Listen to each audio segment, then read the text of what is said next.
귀한 찬양 감사드립니다. 가사말에 고백된 것처럼 온전히 주의 영광을 위해서 쓰임받는 우리 여선교 회원들 되실 수 있기를 진심으로 축복합니다. 지난 한 주간도 불안과 염려 속에 한 주간을 지내지 않으셨을까 싶습니다.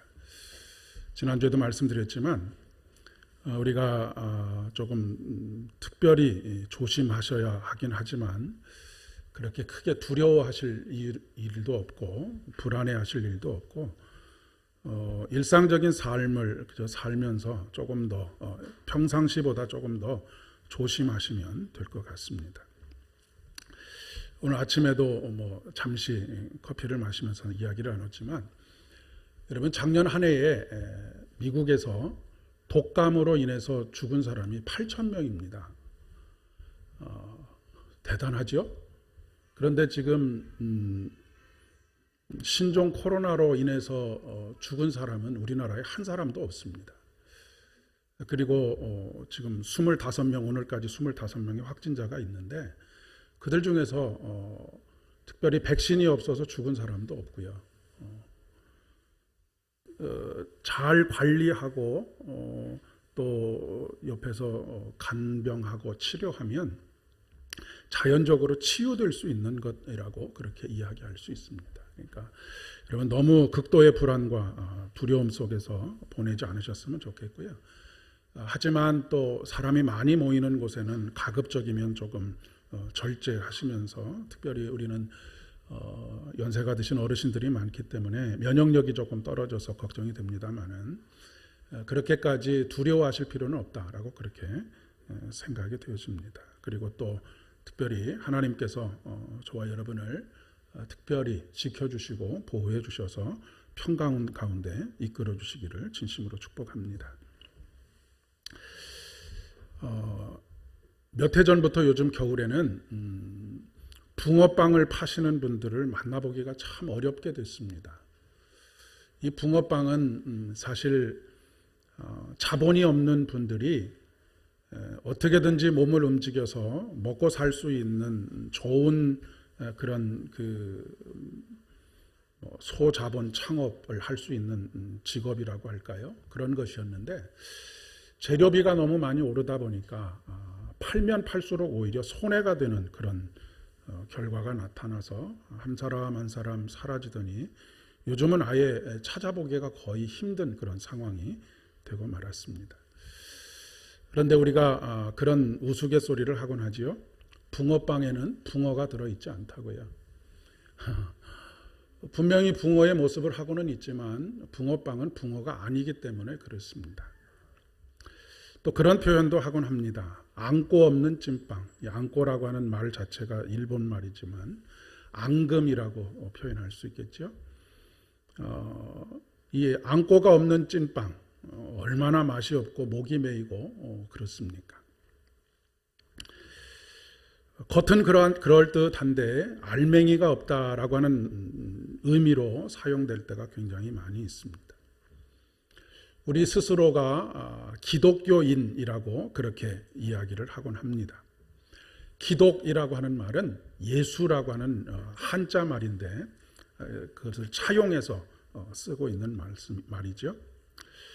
기독교인이라고 하면 예수를 믿는 사람들이라고 하는 뜻이고 그리스도인이라고 하는 말이 처음에 예수를 쫓아다니는 사람들이라고 하는 의미를 가지고 있었습니다. 한국에는 세계에서 가장 큰 교회가 있습니다. 그리고 세계의 50대 대형 교회 중에 절반 이상이 한국 땅에 몰려 있습니다. 매주 1,000만에 가까운 사람들이 예배를 드리고 있습니다. 하지만 오늘날 사회적으로 특별히 인터넷이라고 하는 공간에 들어가게 되면 한국 기독교를 입에 올리기도 참 부끄럽고 민망한 개독교라고 그렇게 폄하하기도 하고 목사를 먹사라고 그렇게 희화화하기도 하는 것을 보게 됩니다. 자괴감이 밀려오기도 하고 민망함 때문에 얼굴이 붉어지는 부끄러움이 밀려오기도 합니다. 물론 그들의 그 독설 속에는 오해와 왜곡으로 인해서 그 벌어진 그런 일들이 있기도 하지만, 그리고 지나치다라고 생각도 되기는 하지만 전혀 그렇지 않다라고 말할 수 없어서 마음속에 민망함과 안타까움이 있습니다. 한완상이라고 하는 예전에 통일부 장관을 하셨던, 그리고 부총리를 하셨던 분이 쓰신, 장로님이신데 그분이 쓰신 예수 없는 예수교회라고 하는 그런 책이 있습니다. 예수님을 믿고 따른다라고 모여든 한국교회, 예수교회, 기독교회 속에 예수가 없다라고 하는 것이죠. 그 얘기는 뭐냐면 안고 없는 찐빵이 되고 말았다는 이야기입니다. 겉모습은 붕어를 닮았는데 붕어가 아닌 붕어빵이라고 그렇게 이야기할 수가 있는 것이죠. 예루살렘은 본래 그 뜻이 뭐냐면 살렘, 평화, 평화의 도성이 바로 예루살렘이라고 하는 이름의 뜻입니다. 그런데 예루살렘에 평화가 없는 그런 가장 극적인 사건이 뭐냐면 예수 그리스도께서 십자가에 달려 돌아가신 사건입니다. 평화의 도성인 예루살렘, 그곳에 평화는 없고 예수를 십자가에 못 박아 죽인 죽음과 저주만이 있을 뿐이었던 것이죠. 올라가려고 하는 사람만 있고 낮은 자리에서 십자가를 짊어지려고 하는 사람을 찾아보기가 어려운 시대가 바로 우리 시대입니다. 자기 주장을 하는 사람들은 많은데 스스로를 낮추고 겸비하여 하나님의 말씀에 귀 기울여 순종하려고 하는 사람들은 점점 없어지고 있는 그런 형편인 것이죠.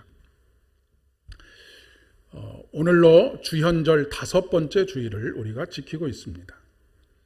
여러 번에 걸쳐서 설명드렸다시피 주현절이라고 하는 것은 주님께서 인간의 몸을 입고 이 땅에 오셔서 3년 동안의 공생애를 통해서 자기 자신의 하나님 되심, 하나님께서 이 땅에 자기 자신을 드러내신 것을 기념하는 절기가 바로 주현절입니다. 어두움 가운데 빛이 임하게 되면 어두움에 숨겨져 있던 모든 온갖 허물들과 지저분한 것들이 다 드러나게 되는 것처럼 예수 그리스도께서 이 땅에 오시는 것은 어떤 사람들에게는 큰 은혜의 사건이지만 어떤 사람들에게는 큰 절망의 사건입니다. 왜냐하면 모든 것이 만천하에 드러나는 사건이 바로 주현절이기 때문에 그렇습니다. 마찬가지로 빛으로 이 땅에 오신 예수님 앞에서 우리의 거짓과 허물과 껍데기만 남아있는 우리 신앙이 드러나게 되어져 있습니다. 그렇기 때문에 이 주현절은 그 어느 때보다도 은혜의 순간이라고 하는 것이죠. 하나님께서 우리를 오래 참으시는 은혜가 있기 때문에 그렇습니다. 우리의 죄와 허물에도 불구하고 우리를 오래 참으시고 우리를 품어 안으셔서 생명으로 우리를 다시 태어나게 하시기 때문에 그렇습니다. 오늘 이사야 58장의 말씀에 보면 바벨론 포로에서 귀환한 유대인들은 새로운 각오와 다짐을 가지고 나라를 일으켜 세우기 위해서 무던히 애를 쓰고 있습니다. 하지만 마음먹은 대로 잘 되지를 않습니다. 우리들도 마찬가지죠. 우리들도 한 해를 시작한 지가 벌써 2달이 다 되어갑니다. 한 달, 열흘 정도가 지금 되어가고 있죠. 2020년 새해를 시작하면서 새로운 각오와 다짐들이 있었습니다. 그런데 마음대로 되지 않는 것이 또 우리의 삶이라고 하는 것을 뼈저리게 깨닫게 됩니다. 작심삼일이라고 하지요. 그래서 어떤 사람은 작심삼일이니까 3일마다 새롭게 결심을 하고 다짐을 하면 되지 않겠느냐라고 그렇게 이야기하기도 하는데 작심 3일이 아니라 작심 하루가 되어도 좋을 것 같습니다. 매일매일 새로운 각오와 다짐을 가지고 새롭게 시작하면 되겠기 때문에 그렇습니다. 어찌됐든지 간에 포로에서 귀환하여, 사실 이 포로에서 귀환한다라고 하는 것은 쉽게 결단할 수 있는 문제가 아니었습니다. 그 땅에서 오랜 세월 동안 터를 잡고 시집장가를 가고 또 먹고 살 것들을 마련하고 이제 안정된 삶 속에서 아무것도 없는 예루살렘으로 돌아간다라고 하는 것은 웬만한 신앙적인 결단이 아니고서는 할 수 없는 일이었기 때문에 그렇습니다. 하지만 희망을 가지고 돌아왔고 그 소망 속에서 무엇인가를 해보려고, 바꾸어보려고, 다시 옛 영광을 회복해보려고 무던히 애를 썼지만 마음먹은 대로 되지 않았다라고 하는 것입니다. 특별히 포로에서 귀환한 사람들과 예루살렘에 남아있던 사람들 간의 갈등이 굉장히 심했습니다. 포로로 잡혀갔던 사람들은 나름대로 회당을 만들고 그곳에서 말씀을 묵상하고 율법을 가르치고 율법을 지키는 가운데 자신의 정체성을, 하나님의 백성으로서의 정체성을 지키면서 살아왔는데, 예루살렘에 남아있던 사람들은 하나님의 말씀을 떠났을 뿐만 아니라 이방 민족들과 섞여 살면서 자신의 정체성을 잃어버리고 말았기 때문에 그렇습니다. 하나님을 믿는다고 하지만 실제 삶에서는 믿는 것과 거리가 멀었던 것이죠. 표면적으로는 신앙적이고 신앙에 열심을 내는 것 같지만 실제적으로는 전혀 신앙적이지를 않았던 것입니다. 예루살렘에 남아있던 사람들은 물론이거니와 포로에서 귀환하여서 그 뜨거운 심정과 희망을 가지고 율법의 말씀에 철저하게 순종하면서 살아왔던 그들조차도 그들이 새로운 다짐과 각오를 가지고 무엇인가를 해보려고 해도 잘 되지 않았다라고 하는 것입니다. 문제가 어디 있을까? 곰곰이 이들이 생각하지 않았겠습니까? 그리고 문제의 원인을 하나님께 돌리고 있습니다. 하나님, 우리가 새로운 각오와 다짐을 가지고 율법을 철저하게 지키면서 새로운 나라를 건설하기 위해서 옛 영광을 회복하기 위해서 이렇게 몸부림을 치고 있고, 특별히 오늘 말씀에 보면 금식하는 일로 사생결단을 하고 하나님께 달라들고 있는데, 하나님과 씨름을 하고 있는데, 하나님 어찌 된 일입니까? 왜 응답이 없습니까? 라고 하는 그런 불평을 하고 있는 것이죠. 유대인들에게 있어서 신앙생활에 가장 열심을 드러낼 수 있는 것이 금식입니다. 1년에도 여러 차례 금식을 하면서 하나님 앞에 기도하는 것이죠. 예전에 기도 좀 한다고 하는 분들이 40일 금식을 했습니다 라고 하는, 나는 40일 금식을 몇 번 했습니다 라고 하는 이야기들을 간증이라고 하는 형식을 빌어서 이야기하는 것을 자주 들었던 기억들이 있습니다. 그런 간증들에 대해서 또 우리가 감탄하면서 나는 그렇게 하지 못하는데 참 대단한 분이구나, 대단한 믿음을 가지고 계시는 분이구나 라고 하는 그런 생각들을 가지곤 했었던 적도 있었습니다. 그런데 사실 그런 금식은 유대인들에게 비하면 아무것도 아닙니다. 특별히 종교적인 열심을 가지고 있었던 바리새인들에 비하면 아무것도 아니지요. 그들은 절기마다 금식을 했습니다. 6월절에는 절식을 했고요. 또한 초막절에는 일주일씩 밖에 나가서 텐트를 치고 노숙을 하는 사람들이 바로 이 사람들이었습니다. 유대인들은 그렇게 기대를 했습니다. 내가 이렇게까지 금식하고 모든 것을 철저하게 잘 지키면 하나님께서 분명히 그 소원대로 응답해 주실 것이다 라고 그렇게 믿었던 것입니다. 그런데 그들의 기대와는 달리 나라와 민족의 형편이 조금 더 나아지지를 않았습니다. 당황스러울 수밖에 없었겠지요. 그래서 3절 상반절에서 이렇게 불평하고 있는 것입니다. 우리가 금식하되 어찌하여 주께서 보지 아니하시오며 우리가 마음을 괴롭게 하되 어찌하여 주께서 알아주지 아니하시나이까. 하지만 이런 불평에 대해서 하나님께서는 오히려 이스라엘 민족을 책망하고 계시는 것을 보게 됩니다. 왜냐하면 금식이라고 하는 행위만 남아있지 알맹이가 빠져있는 변질된 금식을 하고 있었기 때문이라고 하는 것입니다. 그들의 금식이 껍데기만 남아있는 금식이라고 하는 것을 네 가지를 통해서 하나하나 지적하고 계신데, 그 첫째가 금식하는 날에 자기 향락에 빠져 있다라고 하는 것이죠. 두 번째는 자기가 금식을 하면서 일꾼들에게 중노동을 시켰다라고 하는 것입니다.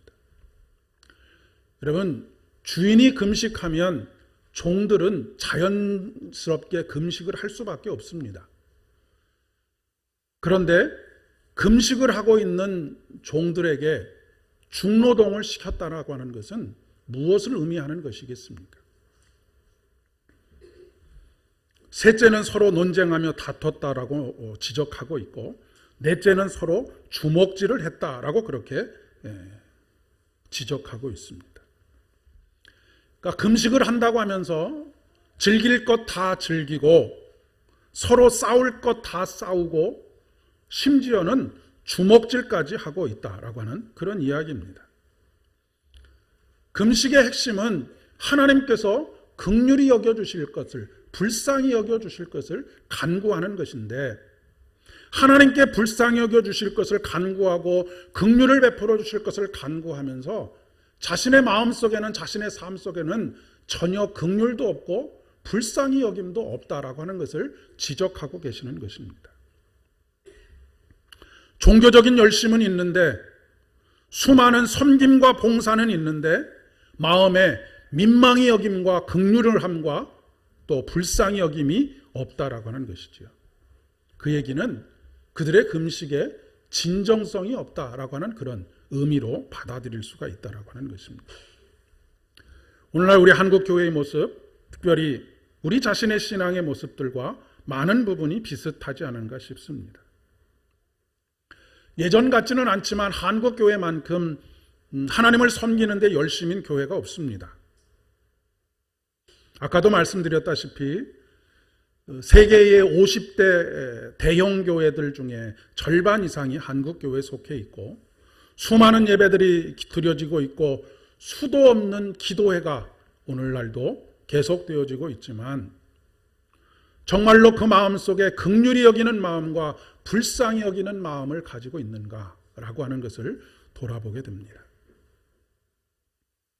외국에서 온 사람들이 한국 교회의 비약적인 성장과 그리고 교회의 대형화된 것, 그리고 많은 사람들이 모이는 것, 열심을 내서 모이는 것에 다 감탄을 합니다. 네, 여러분, 세계에 있는 교회들 중에 물론 정도의 차이는 있겠습니다만은 가장 많이 싸우고 가장 많이 갈라지는 것이 또 교회입니다. 대형 교회는 갈수록 커지고 개척교회는 갈수록 쪼그라들고 있는 것이 오늘날 우리들의 현실인 것이죠. 일은 많이 시키고 임금은 적게 주는 기업주들이 가득 채워져 있는 곳 또한 교회입니다. 이것은 신앙을 가졌느냐와 가지지 않았느냐하고는 별다른 차이가 없는 것 같습니다. 어떤 사건 사고가 터지면 늘 마음속이 조마조마합니다. 그리고 이렇게 속으로 간절히 기도해 봅니다.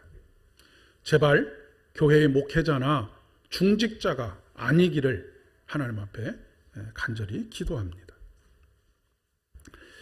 물론 열심히 필요 없다라고 하는 말씀을 드리는 것이 아닙니다. 예배와 기도와 금식과 성경 읽기 등이 필요 없는 것이 아니라 우리 신앙생활의 진보를 위해서는 반드시 필요합니다. 그리고 껍데기만 남아있는 모든 행사들을 다 없애야 된다는 말씀도 아닙니다. 중요한 것은 껍데기만 남아있는 그곳에 생명을 불어넣어야 한다라고 하는 그런 이야기입니다. 마치 하나님께서 흙으로 사람을 지으신 이후에 그 코에 생기를 불어넣으심으로 생명이 되는 것과 마찬가지입니다. 알맹이가 문제인 것이죠. 율법이 필요 없는 것이 아니고요. 그래서 무율법주의자나 아니면 은혜지상주의, 모든 것이 다 은혜인 됩니다 라고 말하려고 하는 것이 아닙니다. 오늘 복음서의 말씀인 마태복음의 말씀에서도 예수님께서는 율법을 폐하려고 오시는 것이 아니고 완성하려고 오셨다라고 말씀하고 계십니다. 완전하게 한다라고 하는 말씀이 무엇입니까? 율법의 기능이 무엇입니까? 판단과 정죄입니다. 죄를 깨닫게 하는 것이 율법입니다. 복음의 핵심은 무엇입니까? 생명입니다. 율법을 폐하려 오신 것이 아니라 율법을 통해서 우리의 죄를 깨닫게 하시고 복음으로 우리의 삶의 차원을 끌어올리시기 위해서 예수님께서 이 땅에 오셨다라고 하는 것입니다.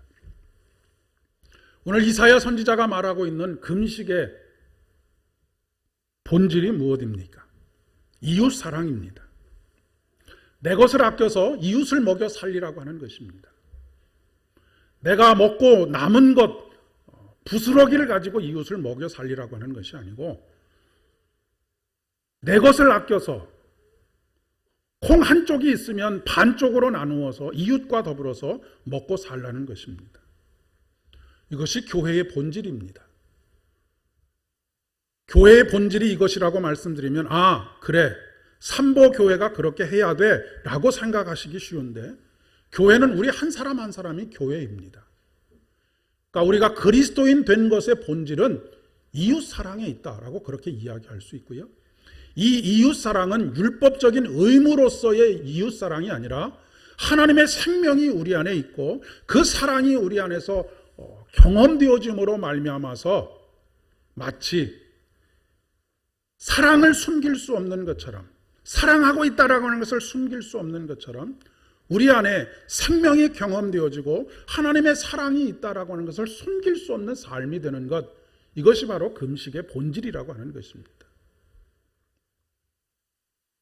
근데 가끔 40일 금식을 하고 와서 무리를 일으키시는 분들이 예전에 계셨습니다. 그리고 실질적으로 그것 때문에 문제가 생겼던 적도 있었죠. 가서 금식하는 가운데 하나님의 음성을 들었는데 그래서 교만이 하늘을 찌르고 그 한마디 내뱉는 말들로 인해서 교회가 큰 분란을 일으켰던 그런 때가 있었습니다.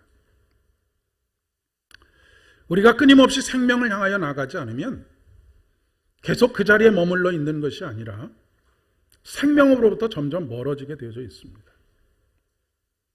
마태 공동체가 그랬습니다. 오늘 이 마태복음 5장 13절로 20절까지의 말씀은 그냥 나온 말씀이 아닙니다. 이 마태 공동체는 유대교와 처음부터 결별했던 것이 아니었습니다. 왜냐하면 그들을 또한 유대인들이었고 여전히 그곳을 떠나서 산 것이 아니라 자기가 터잡고 살던 그곳에서 계속 살고 있었기 때문에 그렇습니다. 그래서 처음에는 이 유대교 안에 있는 것이 별로 그렇게 큰 문제가 되지 않았습니다. 유대교에서도 바리새파가 있고 사두개파가 있고 에세네파가 있는 것처럼 예수 그리스도를 따르는 사람들을 나사렛파라고 그렇게 명명하고 그냥 자신들의 그 분파 중에 하나로 인정하는 분위기가 있었기 때문에 그렇습니다. 그 가운데에서 예수 그리스도를 따르는 사람들로서의 정체성을 지키면서 살았었는데 시간이 10년 흘러가고 20년 흘러가고 30년 흘러가면서 유대교의 지도자들이 예수 그리스도를 따르는 예수교회, 기독교회에 끊임없이 너희들이 예수를 믿음으로만 구원을 받는 것이 아니고 율법도 함께 지켜야지만 구원을 받는다라고 하는 것을 강요하기 시작해 왔습니다. 그리고 그것을 견디지 못하고 결국 유대교 안에 남아 있었던 기독교는 역사 속에서 소멸되고 말았습니다. 사라졌다는 말씀입니다. 오늘 우리에게 전해지고 있는 복음은 유대교 안에서 사라져버린 기독교회가 아니고 이방인들을 중심으로 해서 그 사람들은 율법도 알지 못했던 사람일 뿐만 아니라 사도 바울의 가르침에 의해서 율법이 아니라 오늘 고린도전서의 말씀에서 그렇게 고백하고 있지 않습니까? 나는 아무것도 알지를 원치 않는다.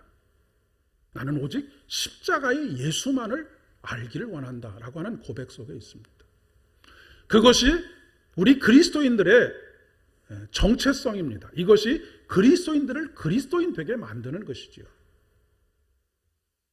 그래서 유대교 안에 남아있던 예수님을 따르던 교회들은 점점 소멸되어 갔지만 복음의 진정성을 담고 예수를 따르던 사람들은 작은 곳에서부터 시작된 그 복음의 역사가 오늘날 온 세계를 뒤덮고 남음이 있는 그런 교회로 그렇게 성장을 해갔던 것입니다.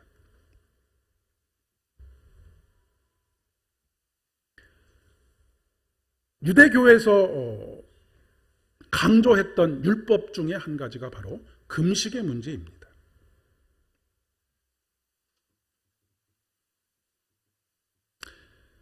이것을 통해서 보게 되면 세상 속에서 살아가는 우리들도 마찬가지라고 이야기할 수 있습니다. 세상 속에서 살아가게 되면 마치 유대교가 예수님을 따르던 유대교 안에 있었던 교회들을 향하여서 끊임없이 세상의 가치관을, 자기들의 율법의 가치관을 강요하는 것처럼 세상은 끊임없이 우리에게 세상의 가치관을 따르라고 강요합니다. 이때에 세상과 구별된 성도로서의 삶을 살지 아니하면 우리는 그 안에 휩쓸리고 그 안에 물들어가고 결국 우리는 믿음 없는 자가 되고 만다라고 하는 것을 이야기하고 있는 것입니다. 우리 가정도 마찬가지입니다. 나 한 사람이 예수님을 잘 믿는다고 하더라도 가정의 분위기 자체가 예수를 따르고 예수의 정신으로 살아가려고 하는 가정이 되지 못하면 점점 세상의 가치에 따라서 살아갈 수밖에 없게 됩니다.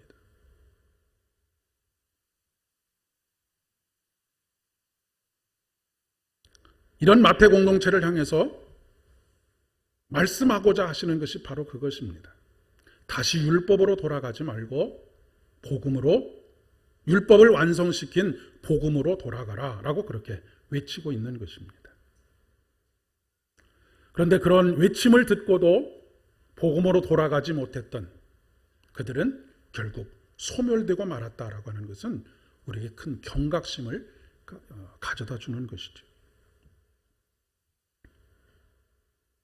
신앙생활이 오래되면 오래될수록 생명을 경험하고 생명으로 충만하게 되는 것이 아니라 남을 판단하고 정죄하는 율법으로 돌아갈 위험성이 늘 상존해 있습니다. 왜냐하면 날마다 생명을 추구하고 생명의 영이신 성령의 충만함 가운데 거하지 않기 때문에 그렇습니다. 이런 때에 아는 것이 병이 되기도 합니다. 그러나 여러분, 율법은 앞서서 말씀드린 것처럼 나를 살리지도 못하고 남을 살리지도 못합니다. 율법은 단지 죄를 깨닫게 하는 거기까지가 율법의 한계인 것이지요. 이것을 비유적으로 풀어내고 있는 말씀이 소금의 비유입니다. 너희는 세상의 빛이다. 너희는 세상의 소금이다 라고 말씀하십니다.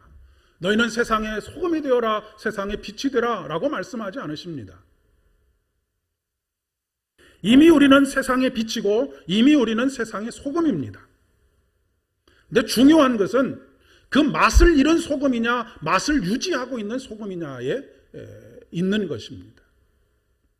맛을 유지하고 있다라고 하는 것은 무엇이냐면 생명의 영이신 성령 하나님으로 날마다 우리의 심령 가운데 생명으로 채우는 삶, 그래서 맛을 내는 삶을 살아가고 있는 것을 의미하는 것이죠.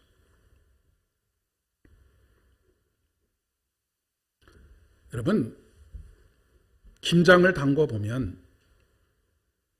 여러 가지가 그 배추, 김치의 맛을 좌우하지만 소금이 굉장히 중요합니다.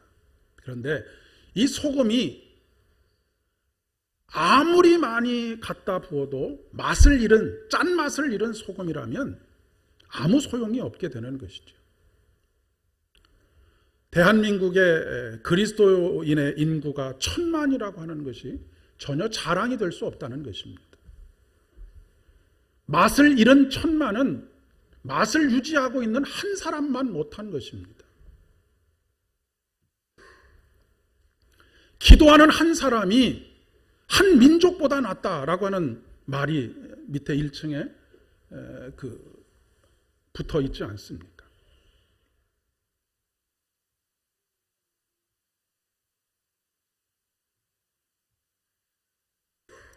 맛을 잃은 소금은 오늘 말씀에 밖에 버려져 사람들의 발에 밟힐 뿐이다 라고 말씀하고 있습니다.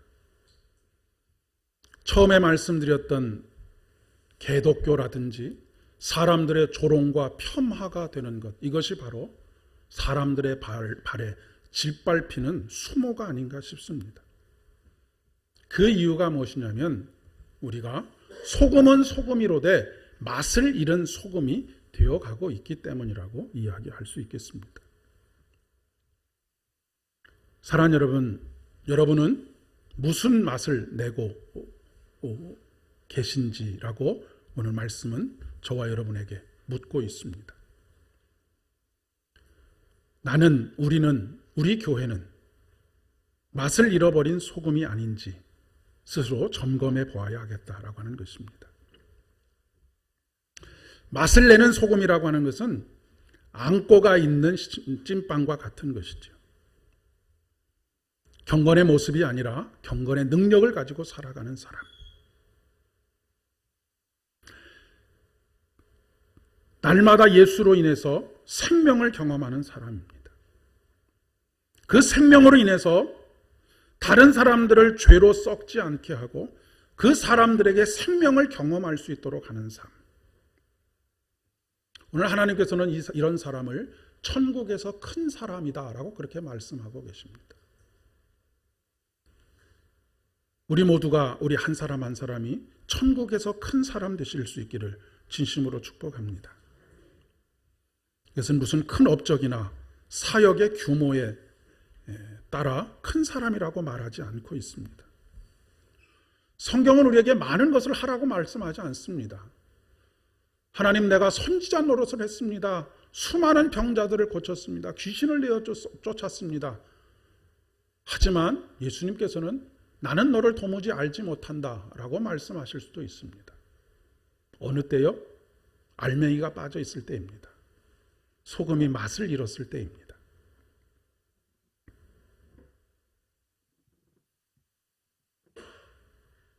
사랑하는 여러분, 여러분의 삶의 자리에서 맛을 잃지 않은 소금, 즉 삶에서 생명을 경험하고 삶으로 생명을 경험하도록 하는 그런 복된 삶을 살아가실 수 있기를 진심으로 축복합니다. 함께 기도하겠습니다. 하나님 아버지,